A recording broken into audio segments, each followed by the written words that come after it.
오늘은 2021년 광복절입니다. 우리 민족은 1910년 8월 29일 일본에게 나라를 빼앗겼습니다. 경술련에 일어난 부끄럽고 수치스러운 일이라, 그래서 우리는 경술국치일이다 이렇게 부르고 있습니다. 그로부터 36년이 지난 1945년 8월 15일 우리나라는 하나님의 은혜로 극적인 해방을 맞이하였습니다.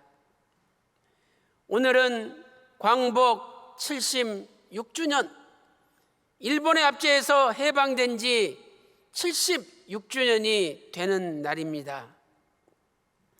광복절 노래를 보면 흙 다시 만져보자, 바닷물도 춤을 춘다, 얼마나 기뻤으면 광복의 기쁨을 흙을 다시 만져보자, 바닷물도 춤을 춘다라고 노래를 했겠습니까?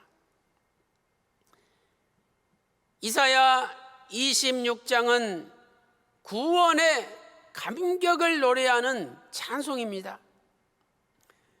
우리가 광복의 기쁨을 노래하듯이 이사야 26장은 구원의 감격을 찬송하고 있습니다. 이사야 24장부터 27장까지 이사야 24, 25, 26, 27장 이 4장을 구약의 소묵시록이라 이렇게 부르죠.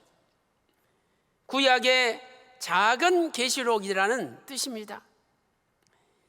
이사야 24장부터 27장을 보니까 세상의 마지막 심판과 하나님의 백성의 구원을 노래하고 있습니다. 그 내용이 요한계시록과 아주 비슷하기 때문에 구약의 작은 요한계시록, 소묵시록이라 이렇게 부르고 있습니다. 그 중에서도 이사야 26장은 구원의 감격을 노래하고 있죠. 애굽의 압제에서 해방된 구원, 또한 바벨론의 압제에서 해방된 구원을 넘어서서 더 나아가 마귀의 모든 영적인 압제에서 해방된 감격을, 구원받은 감격을 노래하고 있습니다. 오늘 본문 이사야 26장 15절을 보세요. 여호와여, 주께서 이 나라를 더 크게 하셨고 이 나라를 더 크게 하셨나이다. 놀라운 하나님의 역사를 찬양하고 있습니다. 이 말씀을 볼 때 이 나라를 크게 하시는 분은 하나님이십니다. 하나님께서 점점 나라를 크게 하시죠. 이스라엘을 크게 하신 하나님께서 점점 우리 조국 대한민국도 크게 하실 줄로 믿습니다. 오늘은 하나님께서 이스라엘을 해방시키시고 크게 하신 것을 통해서 하나님의 구속사적인 의미를 살펴보도록 하겠습니다. 첫째로 하나님께서는 이스라엘을 큰 나라가 되게 하셨습니다. 하나님께서 이스라엘을 큰 나라가 되게 하셨습니다. 이스라엘은 이 세상에서 가장 작은 나라였죠. 아브라함 한 사람으로 출발한 나라, 작은 나라였습니다. 신명기 7장 7절 말씀을 보세요. 여호와께서 너희를 기뻐하시고 너희를 택하심은 너희가 다른 민족보다 수요가 많은 영고가 아니라는 거죠. 너희는 모든 민족 중에 가장 적으니라. 가장 적었기 때문에 하나님이 택하신 겁니다. 그러나 하나님의 은혜로 이스라엘은 가장 큰 나라가 되었습니다. 아브라함 나이 75세, 아브라함은 하란에 거주하고 있었습니다. 이때 하나님께서 아브라함을 불러서 가나안으로 보내셨습니다. 그리고 창세기 12장 2절 말씀 보니까 내가 너로 큰 민족을 이루고 내게 복을 주겠다라고 약속하고 있습니다. 창세기 18장 18절 말씀을 보세요. 아브라함은 강대한 나라가 되고 아브라함이 강대한 나라가 되겠다고 약속하셨습니다. 이 약속대로 하나님의 주권적인 은혜로 이스라엘은 큰 나라, 강대한 나라가 된 것입니다. 어떻게 이 약속이 성취되었습니까? 첫 번째로 1차적인 성취는 다윗과 솔로몬 시대에 이루어졌습니다. 아브라함이 가나안 땅에 들어갈 때 아브라함은 혈혈단신 혼자였습니다. 옆에 사라가 있었지만 자식이 없었습니다. 아브라함은 유목민으로 떠돌아다니는 신세에 불과했던 것이죠. 그런데 하나님께서 창세기 12장 2절에 내가 너로 큰 민족, 큰 나라를 이루게 하겠다고 약속하셨습니다. 그리고 약 1100년이 지났습니다. 이스라엘은 다윗과 솔로몬 시대에 큰 나라가 되었습니다. 솔로몬 왕 때 북쪽으로는 유브라데 강까지, 또 지중해 블레셋 땅까지, 그리고 남쪽으로 애굽 지경까지 영토가 넓어졌습니다. 역대하 9장 26절 말씀을 보세요. 역대하 9장 26절에 솔로몬이 유브라데 강에서부터 블레셋 땅과 애굽 지경까지의 10왕을 관할하였다고 말씀하고 있습니다. 실로 창세기 12장 2절에 큰 나라, 큰 민족의 약속이 성취된 것이죠. 두 번째로 2차적인 성취는 신약시대에 이루어졌습니다. 2차적인 성취는 신약시대에 이루어졌죠. 신약시대에 예수님을 믿는 사람들은 영적으로 다 아브라함의 자손이 되었습니다.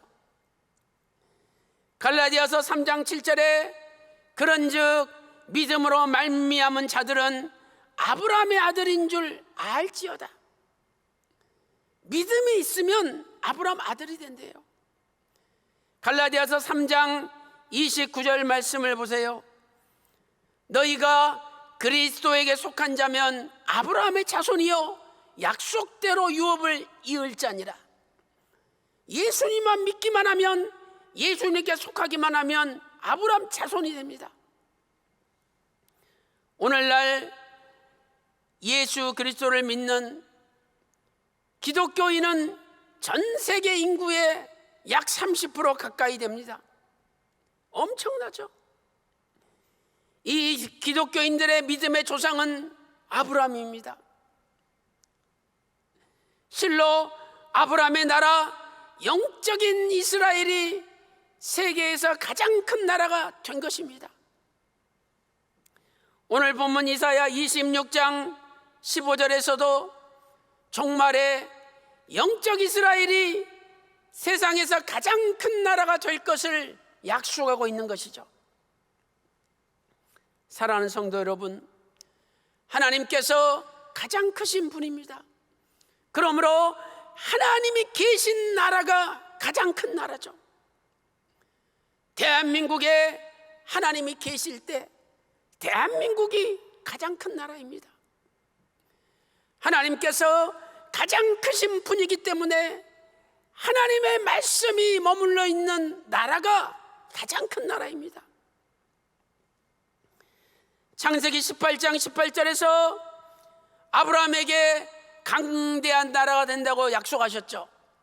그리고 창세기 18장 19절 말씀 보니까 너희 자식과 권속들에게 여호와의 도 말씀을 지켜 의와 공도를 행하게 하라고 명령하고 있습니다. 그러므로 하나님의 말씀을 지키는 나라, 하나님의 말씀을 지키는 가정이 이 세상에서 가장 큰 나라가 됩니다. 우리는 그 나라 갈 때까지 하나님의 말씀을 자식들에게 가르쳐야 됩니다. 사랑하는 성도 여러분, 천국 가는 그날까지 가장 크신 하나님을 모시고 가장 크신 하나님의 말씀을 붙들고 전진함으로 우리 조국 대한민국이, 그리고 평강제일교회와 전 세계 말씀의 교회들이 세계에서 가장 큰 나라로 우뚝 서시기를 주님의 이름으로 축원합니다. 큰 두 번째, 하나님께서는 대한민국이 큰 나라가 되게 하셨습니다. 이스라엘을 큰 나라로 만드신 하나님은 대한민국도 큰 나라가 되게 하셨습니다. 일제 36년 동안 우리나라는 세계에서 가장 약한 나라였죠. 자, 우리 말을 쓰지 못합니다. 우리 글을 쓰지 못합니다. 성도 일본 성으로, 이름도 일본 이름으로 바꿔야 됩니다. 그런데 이렇게 대한민국이 부강한 나라가 된 것은 하나님의 놀라운 섭리요 주권적인 은혜의 역사입니다. 첫째로, 대한민국은 몇몇 분야에서 일본을 앞지르기 시작하였습니다. 1910년부터 1945년까지 대한민국의 역사는 일본의 압제하에서 암울하기 그지없었습니다. 나라를 빼앗기고 강제로 점령을 당하면서 우리나라는 점점 약한 나라로 바뀌어져 갔습니다. 우리나라가 얼마나 약한 나라였는지 그 해방의 모습을 볼 때도 알 수 있잖아요. 1945년 8월 15일 일본 천황이 12시에 연합군에게 항복한다라고 선언을 했습니다. 그런데 웬일인지 1945년 8월 15일 대한민국은 조용하기 그지없었습니다. 왜 그랬습니까? 일본 천황이 라디오를 통해서 항복을 선언하고 전파됐는데 우리나라에는 그 라디오조차도 거의 보급되지 않았기 때문에 소식을 들을 수 없었던 거죠. 또한 소식을 들었다 할지라도 일본말로 항복을 선언하는데 무슨 내용인지 알아들을 수가 없었습니다. 그 다음 날 16일에야 비로소 그 의미를 깨닫고 백성들이 거리로 몰려나와 대한독립 만세를 외쳤던 거 아닙니까? 우리나라는 36년 동안 모든 것을 수탈당하고 이제 겨우 약하디 약한 마치 어린 아기가 겨우 일어난 것처럼 해방을 맞이하였습니다. 그러나 얼마 있다 1950년 6월 25일 전쟁이 터졌습니다. 저 북한 공산당의 불법 남침으로 6.25 전쟁이 발발하였습니다. 3년 1개월 2일 동안 전쟁이 지속되었죠. 1953년 7월 27일 휘전을 맞았지만 대한민국의 모든 국토는 완전히 폐허가 되었습니다. 거리에는 고아와 과부들이 넘쳐났고 모든 건물은 다 부셔졌습니다. 대한민국은 이 세상에서 가장 불쌍한 나라, 가장 가난한 나라가 되고 말았습니다. 해방과 함께 마치 겨우 일어났던 어린 아기가 6.25를 통해서 피투성이가 돼서 다시 길바닥에 쓰러진 것과 같았습니다. 그런데 지금 우리나라는 어떻게 되었습니까? 일본과 한번 비교를 해보세요. 1960년대 우리 대한민국의 국방 예산은 일본의 5분의 1밖에 되지 않았습니다. 그러나 이제 내년부터 우리나라의 국방 예산이 일본을 추월하기 시작합니다. 55조 5천억이라는 국방 예산이 확정되면 일본을 추월하게 됩니다. 세계통화기금은 이렇게 보고하고 있습니다. 2023년부터 구매력 기준 1인당 국민 총소득은 일본을 추월한다라고 발표하고 있습니다. 이미 대한민국의 국가 경쟁력은 일본을 추월했고 또 제조업 경쟁력도 일본을 추월했습니다. 대한민국 경제력, 국력, 일본의 경제력, 국력을 비교하면 아직도 일본이 앞서고 있죠.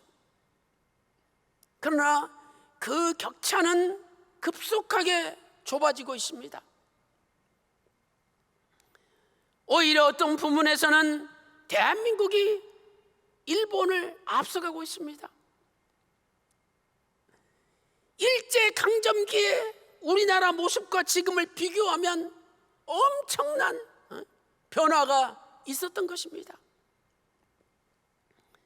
세계 역사를 볼 때 식민지 통치를 받던 나라가 식민지 통치를 하던 나라를 이렇게 빠른 시간에 따라잡는 것은 유례가 없는 일입니다. 이 모든 것이 하나님의 은혜고 하나님의 주권적인 역사입니다.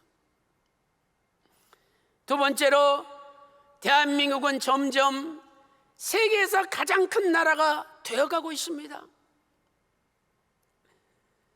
지금까지 대한민국이 발전한 추세대로 앞으로 계속 발전한다면 대한민국은 세계 1등과는 부강한 나라가 될 수밖에 없습니다.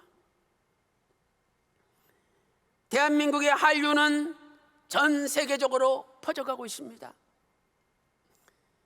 BTS 방탄소년단은 빌보드 메인 차트에서 9주 동안 1위를 차지하였습니다. 한국의 선박, 자동차, 전자제품, 또 반도체, 세계에서 많은 인기를 받고 선두에 서 있습니다. 무엇보다도 인구 비율로 따질 때 세계에서 가장 많은 선교사를 파송하는 나라는 대한민국입니다.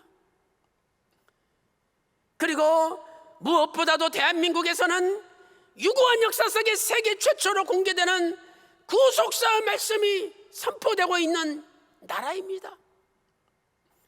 그러니 대한민국이 세계의 가장 큰 나라가 아니요 가장 중심적인 나라가 아니겠습니까? 왜 대한민국이 점점 큰 나라가 되어가고 있습니까?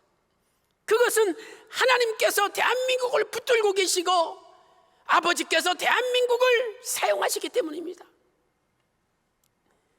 하나님께서 가장 작고 가장 약하고 가장 보잘것없는 나라를 택하셔서 강하게 하심으로 하나님의 능력을 나타내시고 하나님 스스로 영광을 받으시는 것입니다.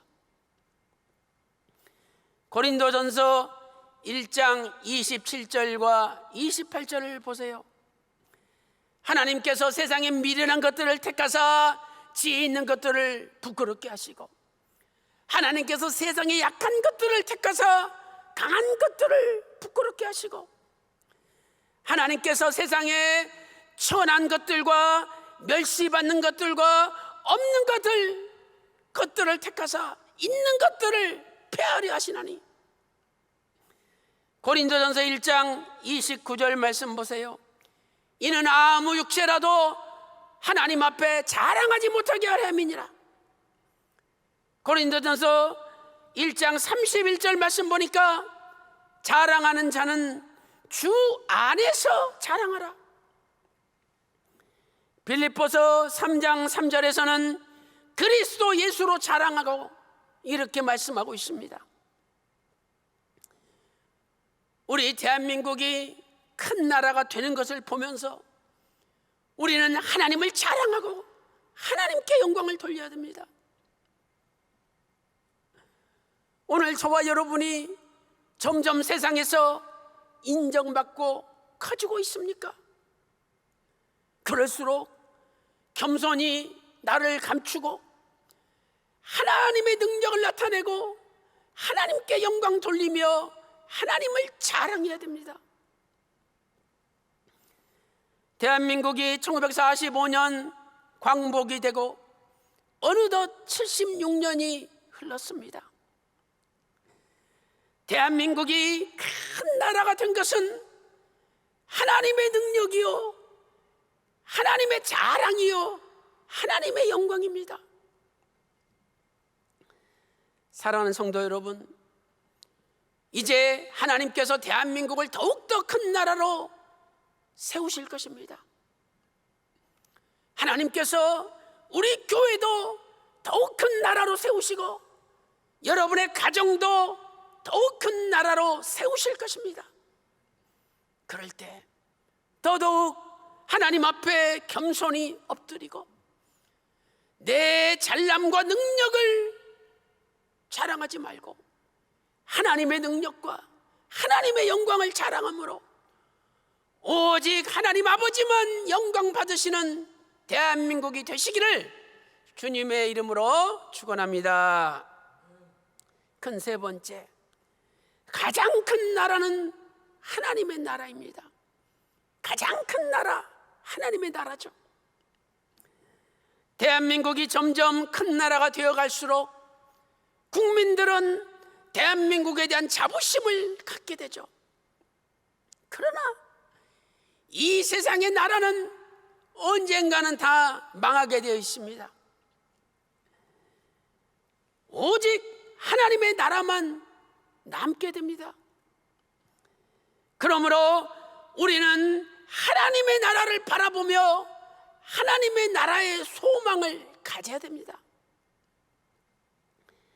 하나님의 나라는 어떤 나라입니까? 첫째로 하나님의 나라는 영원한 나라입니다. 아무리 미국이 강대국이고 중국이 크다 할지라도 영원하지 못합니다. 다니엘서 4장 3절에 그 나라는 영원한 나라요. 다니엘서 7장 27절 하반절 말씀 보니까 그의 나라는 영원한 나라이라고 말씀하고 있습니다. 베드로 후서 1장 11절에서는 예수 그리스도의 영원한 나라라고 말씀하고 있습니다. 두 번째, 하나님의 나라는 이 세상에 속한 나라가 아닙니다. 이 세상에 속한 나라가 아니에요. 요한복음 18장 36절 보세요. 요한복음 18장 36절에 내 나라는 이 세상에 속한 것이 아니라 이제 내 나라는 여기에 속한 것이 아니니라 선포하고 있습니다. 예수님께서는 하나님의 나라를 지금 내 나라라고 말씀하고 있죠. 그것은 예수님이 하나님 나라의 왕이라는 거죠. 그래서 하나님 나라는 예수님의 나라입니다. 세 번째로 예수님이 신령한 하나님의 나라입니다. 이러한 의미에서 예수님은 신령한 하나님의 나라입니다. 어느 날 바리새인들에게 예수님이 둘러싸였습니다. 바리새인들이 예수님께 질문합니다. 누가복음 17장 20절에 하나님의 나라가 어느 때에 임하나이까? 이때 예수님께서 21절 말씀 보니까 하나님의 나라는 너희 안에 있느니라. 지금 바리새인들 가운데 계신 예수님이 진정한 하나님의 나라라는 거죠. 예수님은 하나님 나라의 왕이십니다. 세 번째, 하나님의 나라는 아버지의 나라입니다. 아버지의 나라. 마태 26장 29절에서 하나님의 나라를 내 아버지의 나라라고 부르고 있습니다. 마태복음 13장 43절 보세요. 그때의 의인들은 자기 아버지의 나라에서 해와 같이 빛나리라. 천국은 하나님 나라인데 하나님 나라는 자기 아버지 나라라는 거죠. 이것은 하나님이 각자 한 사람 한 사람의 자기의 하나님, 각자의 하나님이 돼야 된다는 말씀입니다. 그래야 천국의 하나님 나라에 들어갈 수가 있습니다. 어떤 분은 이런 말을 하기도 합니다.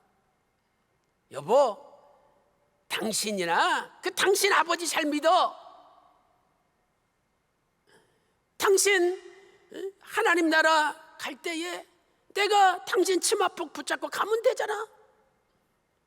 이렇게 이야기하는 분이 있습니다. 그러나 성경은 절대 그렇게 말씀하고 있지 않습니다. 각자 자기의 아버지 나라입니다. 아버지가 각자 나의 아버지가 되어야만이 하나님 나라 천국에 들어가는 거예요.